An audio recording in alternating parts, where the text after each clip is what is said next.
Welcome, everybody, and thank you for joining us. You're listening to the Beyond 50 radio program. I'm Daniel Davis. Coming up on April 8th of 2024 is going to be an event that hasn't happened since 2017, which is a total eclipse which will move across America for the second time. Now, the unique part about this is it's going to form a giant X completing its route over the new Madrid fault zone. As it moves, the moon and other seven planets of our solar system will all be lined up in the sky. There are many out there which tell about a foretelling major crisis due to the eclipse, but also new beginnings as part of America's destiny. But we're going to explore this a little bit and provide some scientific, historical, and astrological perspectives on this event, as we are joined today with intuitive artist going to be joining us here on the program to talk about this very thing. I'd like to welcome to the program today our guest, Jane DeForest. Jane, thank you for coming back on the program. Hi, Daniel. Great to be back. Thanks for inviting me. Now, let's talk about, first of all, your background and how you became interested in what you're going to share with us today. You bet. I've been a student of astrology for decades, and I finished my training several years ago and have started incorporating professional astrology in my own work.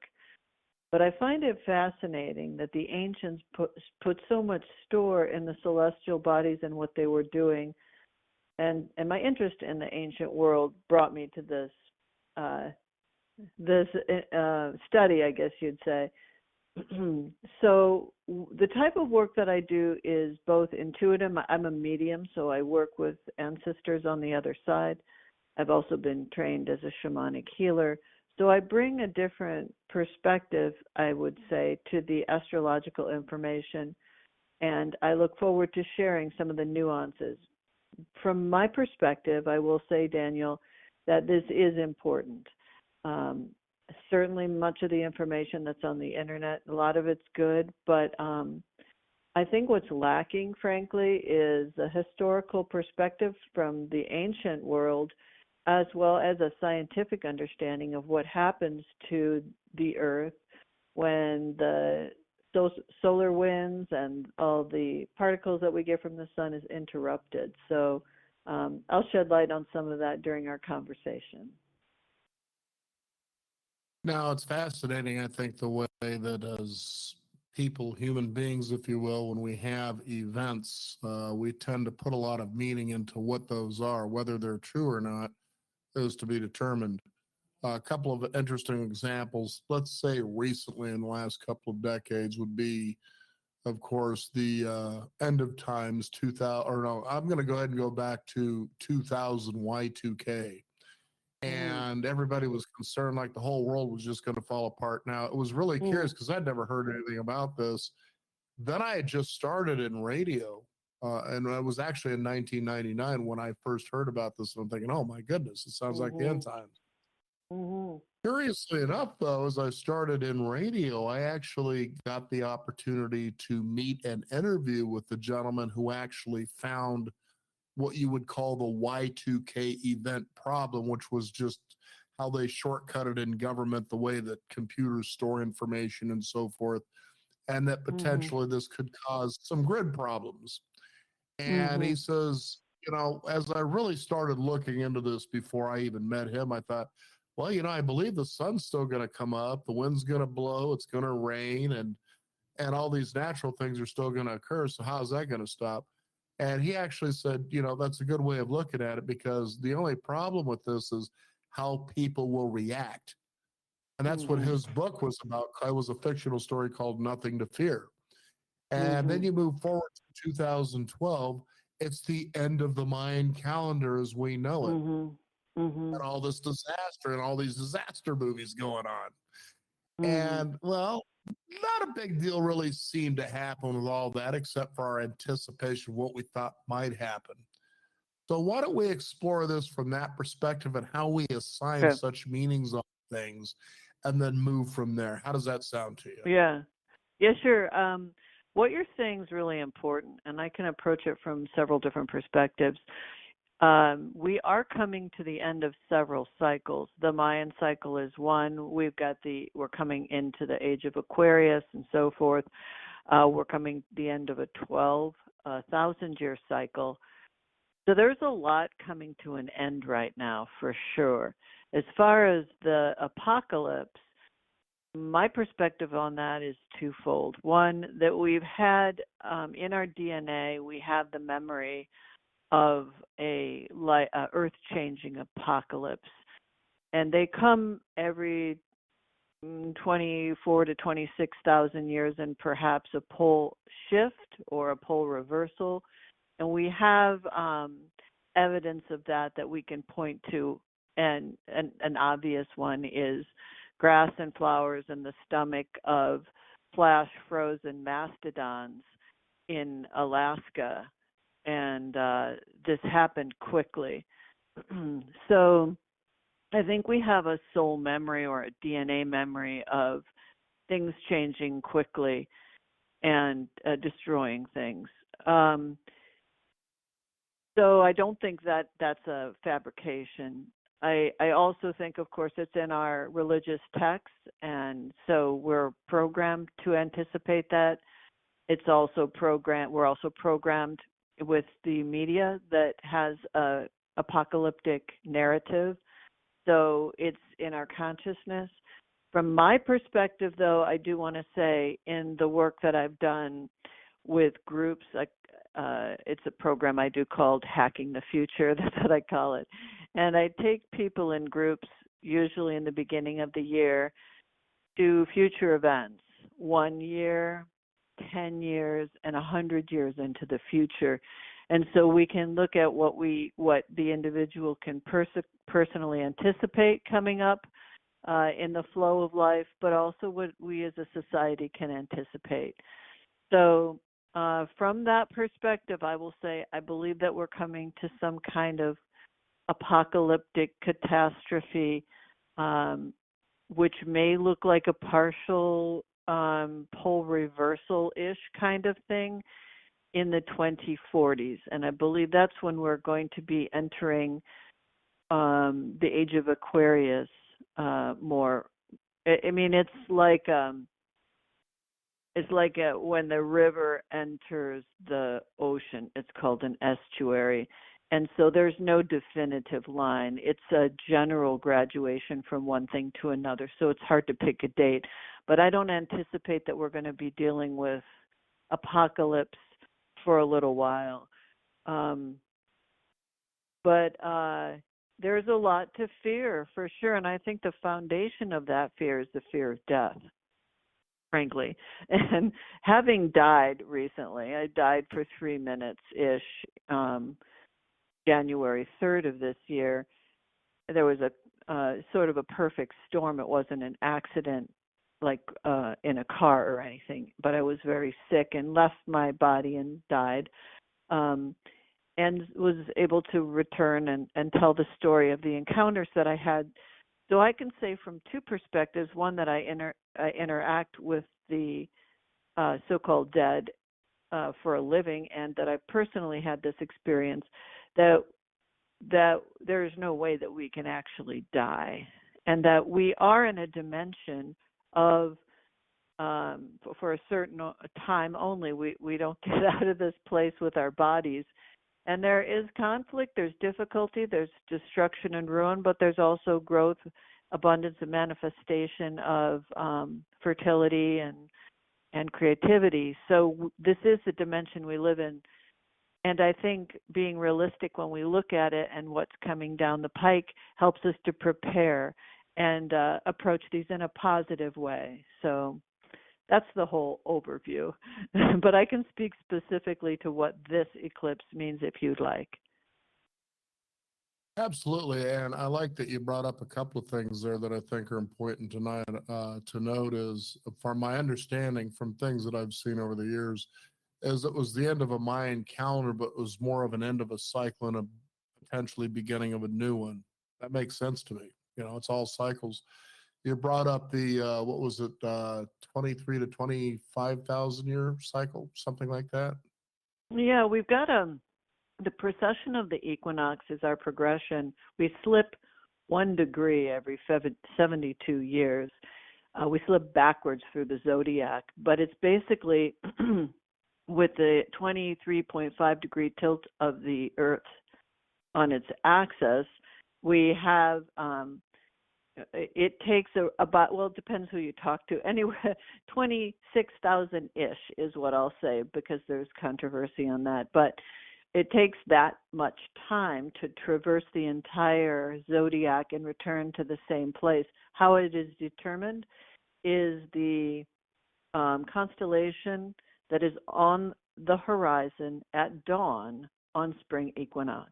And I will say that there are a plethora of complicated ancient structures that align with this, including the Sphinx, which is pointing exactly to 0 degrees at the horizon on spring equinox. So I think it is of great importance. And the ancients knew that. Many of the calculations are embedded into this architecture, including the Great Pyramid on the Giza Plateau. Yeah, and what I was going to point out is I've also heard of a thing, because when you talked about, let's just call it a 25,000-year cycle known as a Kali Yuga, is that something you're familiar with? Right, yes. So the Yuga system is an ancient Hindu system, but it predates the Hindu religion and goes back into the dusty Indus Valley thousands and thousands of years. And it calculates this 26,000-ish cycle and divides it into different yugas or ages.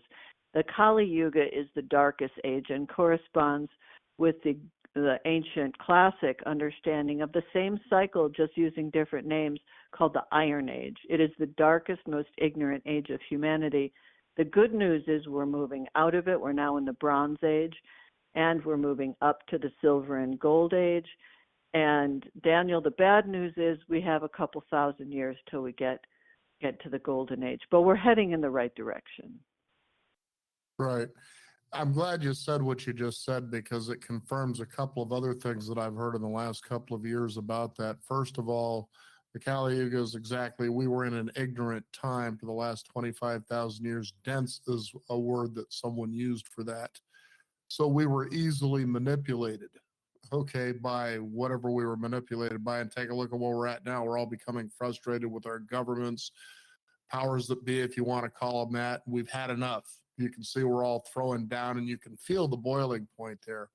And it was suggested we were actually coming out of that cycle about 300 years ago. That's, these are just things that I've read and heard about. The second thing is, you brought up the age of Aquarius, which my understanding is the age of knowledge. Is that correct? Or something like that? Definitely. Yeah, for sure. You're totally on that. I just want a small correction there. I'd agree. We're coming out of the Kali Yuga.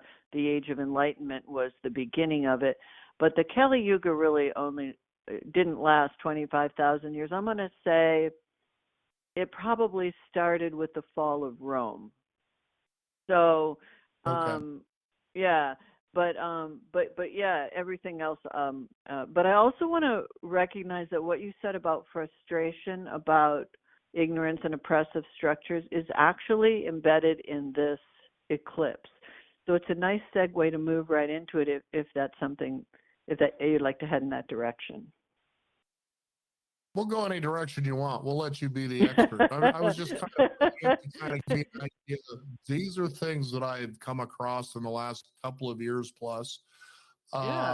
It makes reasonable sense. And because this is your field, I thought I would present these so that people can go, okay, this isn't going to be one of those one-off, far-out interviews sort of a situation, that you can actually see a structure behind what seems to be the chaos that we're headed into. Yeah, no, and I think it's really important that you have a man on the street perspective of what's actually happening in the celestial body. So I just want to confirm your intuition's excellent. So our eclipse, so an eclipse, let's just talk a little bit about what an eclipse is. The shadow of the moon crosses crosses the sun, and it blocks the energy of the sun coming to Earth. Now we have solar winds. We've got which carry neutrinos, which are little particles. There's electromagnetic energy that happens, and there is consciousness. And I do want to say that there is cutting-edge philosophers that are talking about the consciousness of the sentient quality of our planetary bodies. In other words, Mother Earth is sentient. The ancients understood that. It's referred to as the Gaia principle. The sun is conscious from an ancient perspective. That became obsolete, probably starting around the Renaissance age of and then the Age of Enlightenment, when the celestial bodies and all nature became mechanistic. But it really is an anomaly in the long view of history that everything is dead matter. It has been most common in our human history that the natural world is not only alive but has consciousness. Sentient means it has a soul. So I just want to say that. So we don't know what we're not getting from the sun when it is interrupted. But it does change things, and there are real experiments that are going on. For example, CERN has been shuttered for several years and will be starting up during the eclipse. Perhaps they're studying something, or perhaps it's just a coincidence. There also, NASA, I believe, is shooting several rockets into the shadow of the moon to experiment. And those are just the experiments that are on the internet for your own research and confirmation.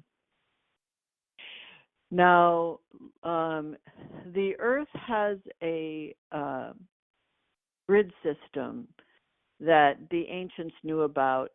We call them ley lines. There's also the Curie grid. There's the Hartmann grid. Science is well aware of the sort of acupuncture energy lines that Mother Earth has.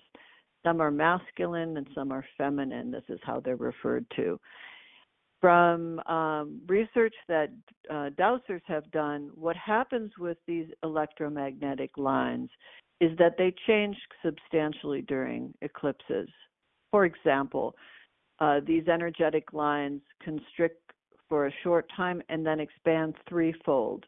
Where they cross, it's called a nexus, and that increases ninefold. Most important, I would say probably all, important ancient sites are on these nexus points.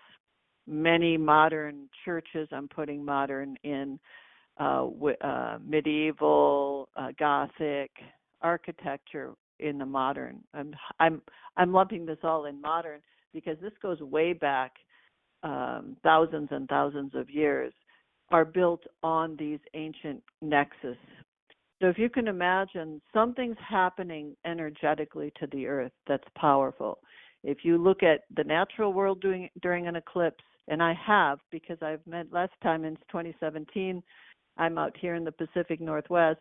I sat on the Earth under a 51-degree copper pyramid, same as the Great Giza Pyramid, and meditated. And so we were like at 99% where we are here in 2017 for the total solar eclipse. And every single bird stopped singing. We couldn't hear a frog. There were no squirrels hopping around. It was dead quiet, and dead was the feeling. I will say there was a great perception of shadow and chills up my spine. It was something energetic was happening, and it is recognized certainly that it affects people. In the ancient world, eclipses were understood to break things. So the sun is obscured. The sun is symbolic in astrology of the father, of a king, or perhaps a president. A president, of course, could be female, but the sun is in astrology is a masculine representation, but it would certainly cover a female political leader, or king or queen, whoever was the head of a country, which is why there's a lot of talk right now about the chart of the United States, and people paying attention to the leadership. In ancient times, there was no differentiation between astrology and astronomy. They were the same field, and they were highly regarded and a consultant to the ruler. They had two primary jobs, one of which was calculating eclipses. So woe be it to the astronomer/astrologer who missed it. You can imagine what happened to them. But it would be a warning for the ruler to prepare for something negative. It could be a betrayal, it could be war, it could be some weakness. And often a surrogate took the seat of the leader for the time of the eclipse, and the king would return to the throne afterwards. So eclipses break things. This is what the ancients understood. So what was common was that the people of the common folk, if you will, that would be us, would break pottery and yell at the eclipse.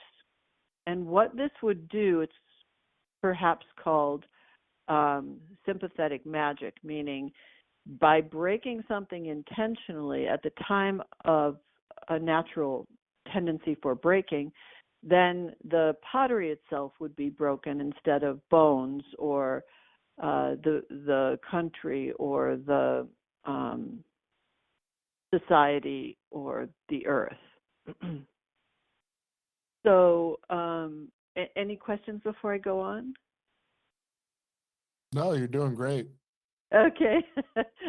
I just want to bring a grand sweep to this, in that there is a lot of fear-mongering about an eclipse causing problems, and I'd like to also be realistic that it does break things. But I would like to offer to people that there is, if people are open to it and they feel that they would like to ride the wave instead of be crashed on the coral by it, that there are things that people have done in the past if that's something that's copacetic to people. I like the idea of taking an old plate or a broken piece of pottery and writing things that you want to remove from your life, such as any negative emotions, resentment, hatred, or obstacles to success, obstacles to spiritual awakening, depending on what level you're operating at. So no judgment, just trying to help people, because I feel that it's important to recognize that the celestial bodies in our neighborhood, our celestial neighborhood, I believe do have an effect on us. So by educating ourselves and seeing what is happening when it's happening, we're better prepared to surf these energies and use them to our advantage.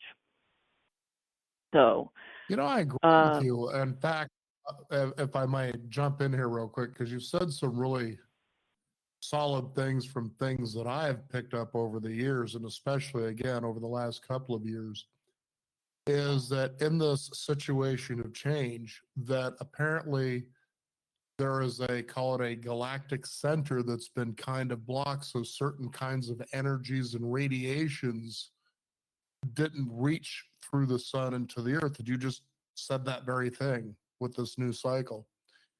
As a result, and this is really kind of wild because I always wondered about this when I was reading, let's say, the Bible years ago, why people like Moses and the like were averaging 500 to 1,000 years in life cycle. And I thought, really, is that even possible? And apparently, and I don't know, that it is, because back then we were in that pre-cycle that we were talking about. Let's just say the Kali Yuga that was before that. Then we went into that cycle, it densed it down and blocked all that. And now we see the lifespans as we've become familiar with them today.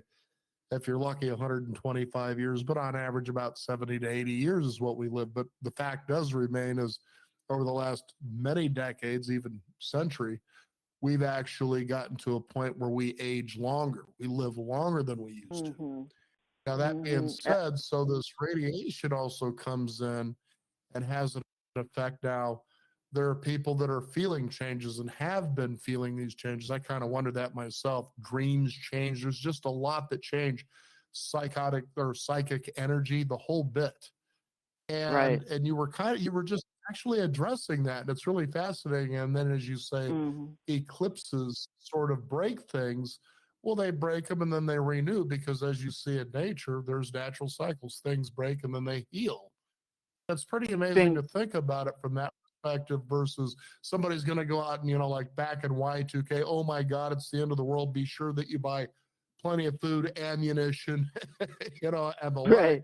And they're the ones that bank on that, sort of like the store that supplies the prospective gold digger the tools, so to speak. Right. Right. Yeah. Bingo. I think I like the way you your intuition's excellent, by the way. Yeah. People now.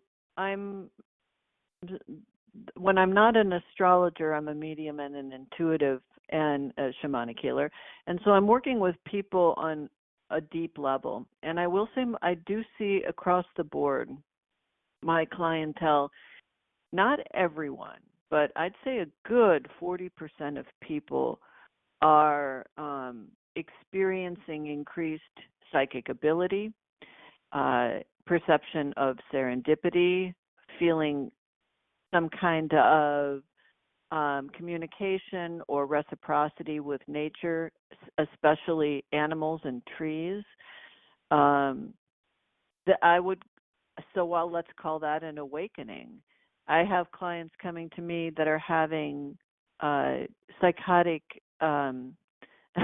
what are being identified as psychotic episodes by their mental health professionals.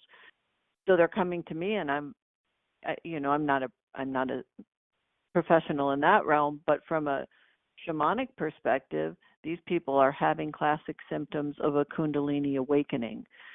So, Okay. so there are big cycles, and at the end of the Mayan calendar in 2012, we were dead center, receiving full reception of the galactic center, which we mostly get now at winter solstice. So we are still in that orb. So we're having access to energies we don't understand. We're also moving through an electromagnetic cloud. It takes about 300 years. It started back in 1850 something with the Carrington event, kicked it off when all the telegraph wires burned up.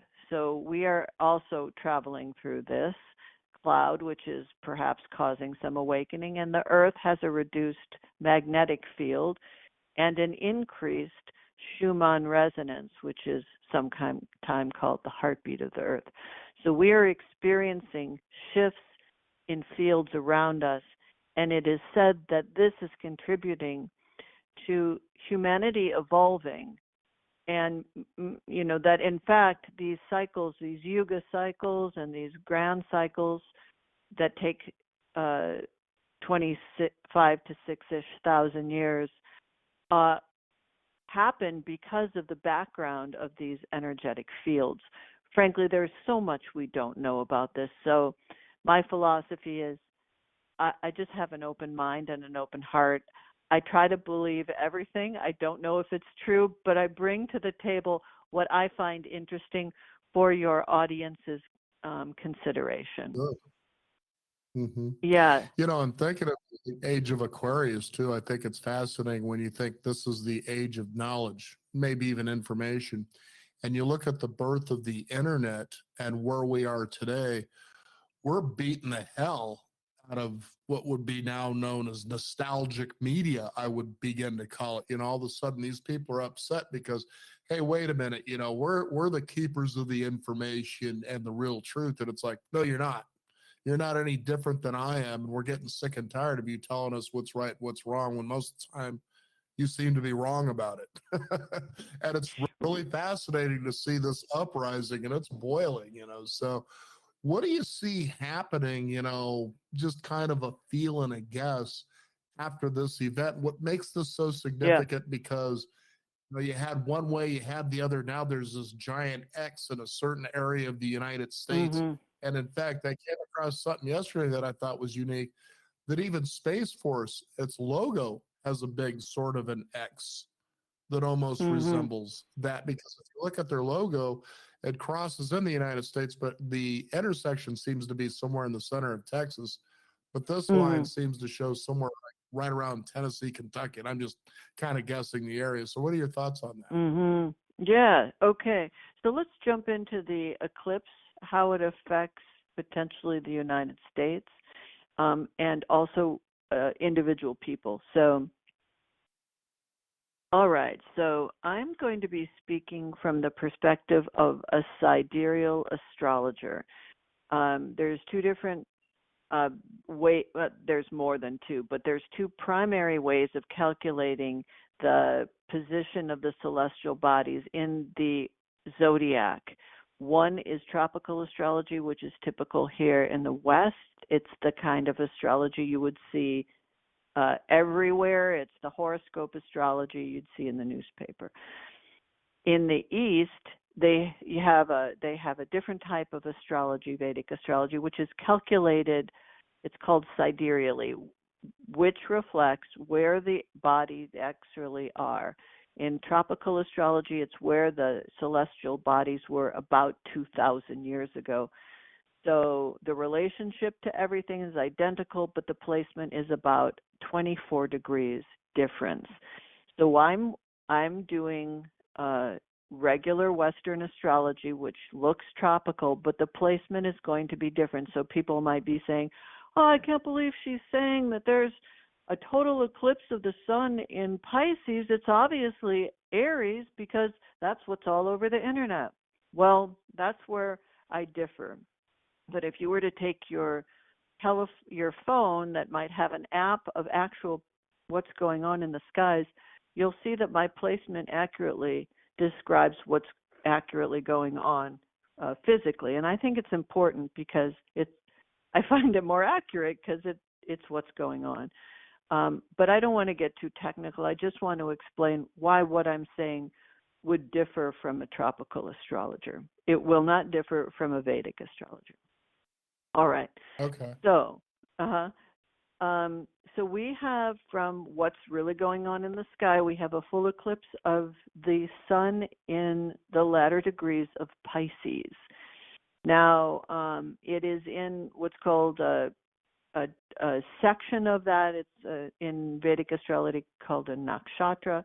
That is a very beautiful place for it to be in. It's watery. It's about protection and nurturing, taking care of vulnerable people, children. It's about fostering those displaced and vulnerable people. I actually like this very much, and it's exactly conjunct, which means right next to, like holding hands or right on top of a planetoid called Chiron, which we don't know a lot about, and astrologers are still figuring out what it means. But the gist of it is a healer. So I actually see the potential of this eclipse as carrying quite a bit of healing energy. As far as danger goes, it would predict danger in some part with water. We have just seen that there was a shipment ship that took down a bridge in Baltimore. That would be a perfect example of drama and danger that could be indicated by this eclipse. Let me underscore that it isn't the moment of the eclipse. It is the orb of the eclipse. Eclipse, from an ancient perspective, is said to last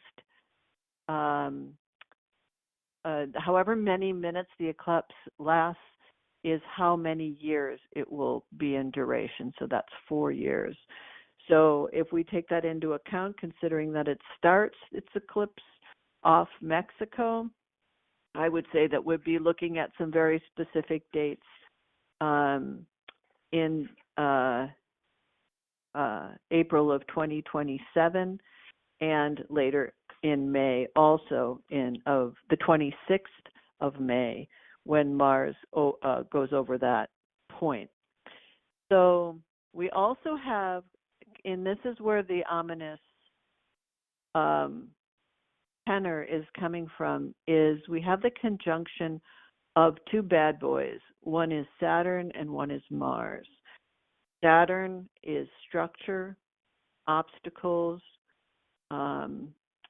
it is establishment, it is restriction, it is fear, death, old age, hard work, tenacity. It's a double-edged sword. It has both positive and negative meanings. And it's holding hands, if you will. It's called conjunct with Mars. Mars is the planet, is the energy of aggression, anger, accidents, of surgery. Mars is your get up and go. If we didn't have Mars, you couldn't get out of bed in the morning. So it's action. It's prominent in athletes' charts. So together, it could be missiles. Interesting, NASA's, I believe, going to be sending 3 missiles into the shadow of the moon. Missile Right. is Saturn, and Mars is propelling it. It is these two bad boys together can cause accidents, but they they are in Aquarius. So if we were to take a positive perspective on this, and someone wanted to have use this energy in a positive way, it would be building structures on the earth. It would be a good time to actually build something, but also to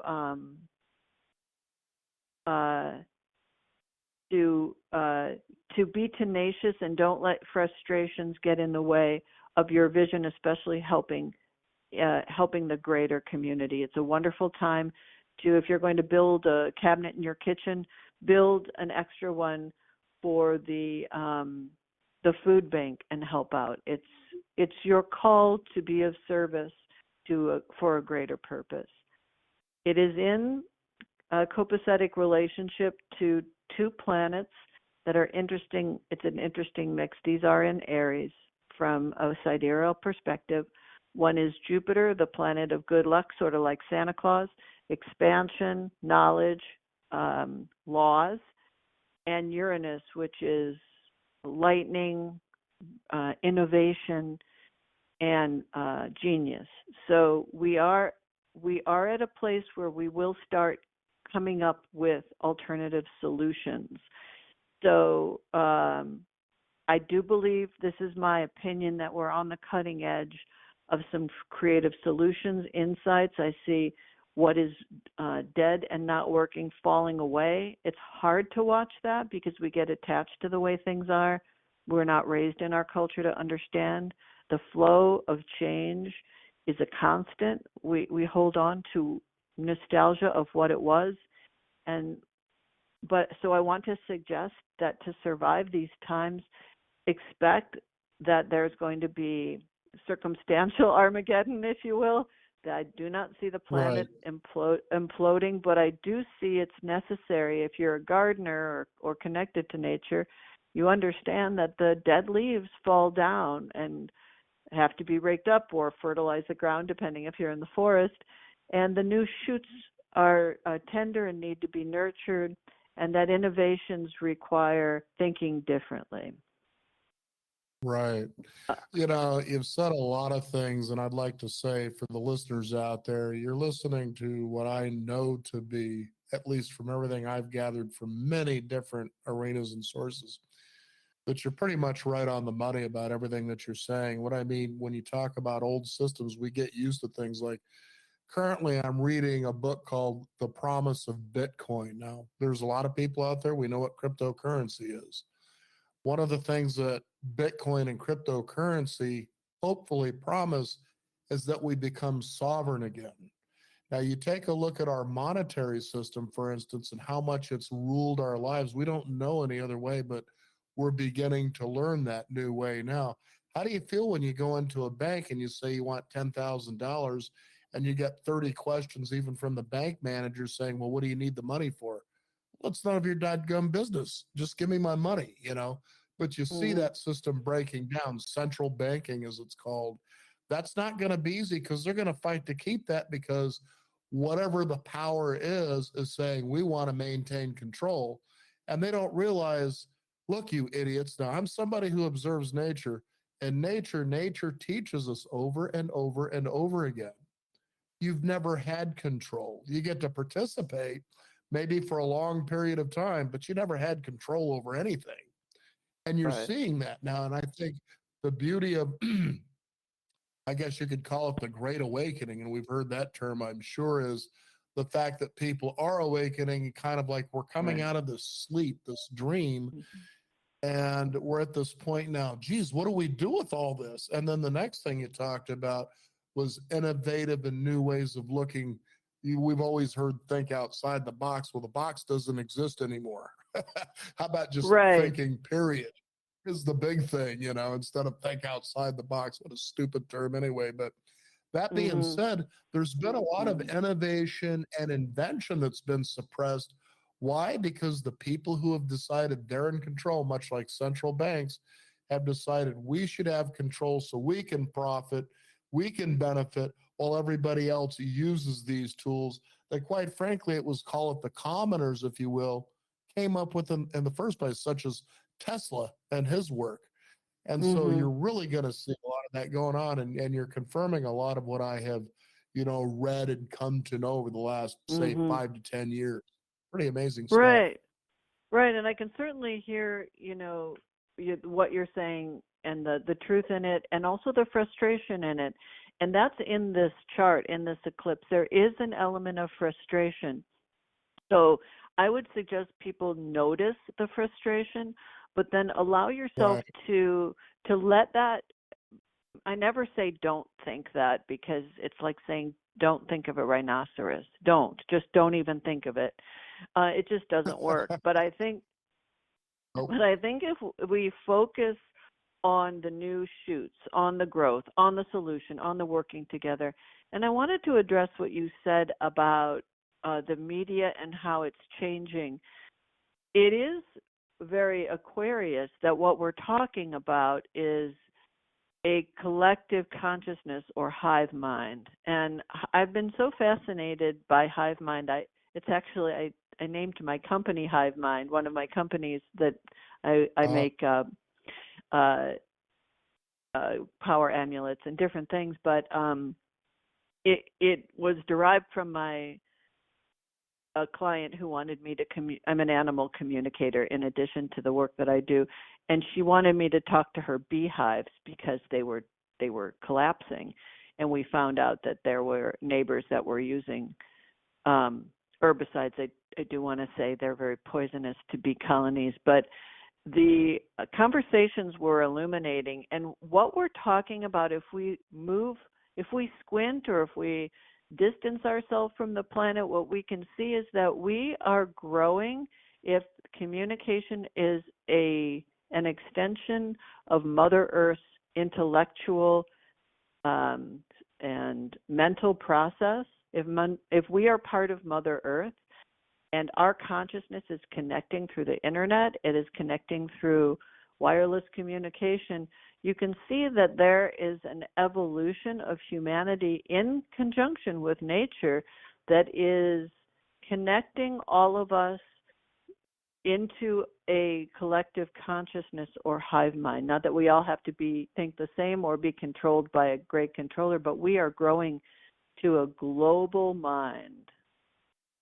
right. And you can see that by a lot of the upheavals all over the world. They've had it with governments. You don't have any business here anymore. Right. Your reason for being was for one reason, it was to serve us. We're turning around and we're serving you. Look, the days of King Charles and all that, they're dead. They're gone, and that's, and it's, I feel it's exciting. There's a Mm-hmm. feeling of threatening, there certainly is that because change a lot of times is very threatening.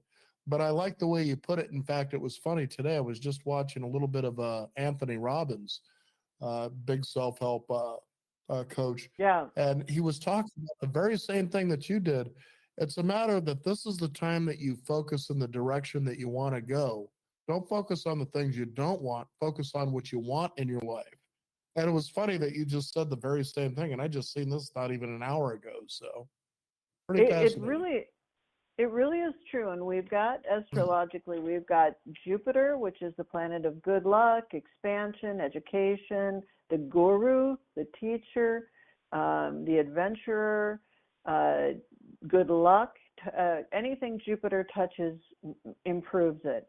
With Uranus, which is the planet of innovation, originality, heroism, the traveling to lands, the hero's journey. The hero is required to leave the confines of his village to solve the problems for the village to survive. And that requires adventure into unknown lands. So I want to remind your listeners that they are the hero of their own story, and that it is there are external problems like say in a political problem or a banking problem, but the truth is this narrative is necessary because we live in a dimension that has both dark and light, that has good and evil, that has angels and demons, if you want to put a religious smear on it. But so that's the terrain. So if you accept that this is the nature of the beast, and that you can move quickly past the obstacles, climb over the problems, and allow yourself to move to a territory and a place, a concept, a mindset that moves beyond the small village or the tribal thinking of your youth, and find the solutions for your own life and your own sovereignty and your own creative expression, because you are important. Your light is important. And as you grow in your divine light, I'm on my spiritual path. That's my primary directive, and that's the perspective from which I teach, that your light will make us all brighter. And when we are, and I believe we're already starting this, and the more we achieve this, the more we evolve as a culture, and we can grow up and stop bonking each other on the head with pokey things, and we can grow to have a prosperous and beautiful and harmonious existence. I believe we can do this. I agree 100%. In fact, you reminded me of a quote that's attributed to Marianne Williamson. However, she had told me in an interview we did years ago that it really wasn't for me. It was from another gentleman, and I can't remember, but it was in the back of one of her books that I was interviewing her on. And it says, "What is your deepest fear?" Our deepest fear isn't that we are, I can't, it's something like, but our deepest fear is that we're more powerful beyond measure. It is not in our playing low so others can feel better, but it's our light. And as we play or as we focus on our own light, we automatically give others the permission to do the same. And I think this is the age. In fact, I know this is the age we're moving in, because you see a lot of behaviors doing that exact same thing. You get a right to be here just as much as I do. In fact, you have many great things that are in store for you. Just keep that light burning so you can attract that direction, which your natural gifts are going to draw you to be able to do that. And we're moving into an age where people need to learn how. It's the people that'll be successful who know how to do things. And Right, it sounds like the totally. thing you're doing is those beautiful things. So, Totally. well, where can people find out more about your work there, Jane? Oh, thank you so much for asking. My website is janesinspiration.com, but if you just Google Jane DeForest, you'll find a couple of different links. My website includes information about the type of work that I do, as well as testimonials from real people. I have a website, or I have a YouTube channel, and that would be a place where you could find out more about the type of work that I do. And I'm so honored to be able to do this work and help with, I believe, the awakening. I think we're going to make it, and I think we're going to and this is what I've seen, and I do want to share, if you would be so kind to allow me to share this final vision, is that I have seen that the old falls away, and it is a lot. We lose a lot of old dead wood, but I do see that we evolve. Humanity does evolve, and we eventually make it off planet, and we take our place in the galactic community of beings, and we are in a family of beings. We're not the only humans on the in the in the galaxy, and that we move to a place of galactic community. So, Yeah, beautiful, beautiful stuff. You know what I'd like to do is I'd like the opportunity to see about having you back on the program within a week or two after April 8th and just kind of see and get a feel for what we've observed and where we're at and what's next. I'd be Sound good to honored you? to. I'd be honored. Thank you for the invitation. You bet. Well, you take care of yourself and we'll see you in the dark as we go to light. Take care, Sounds Jane. great. Take care, brother.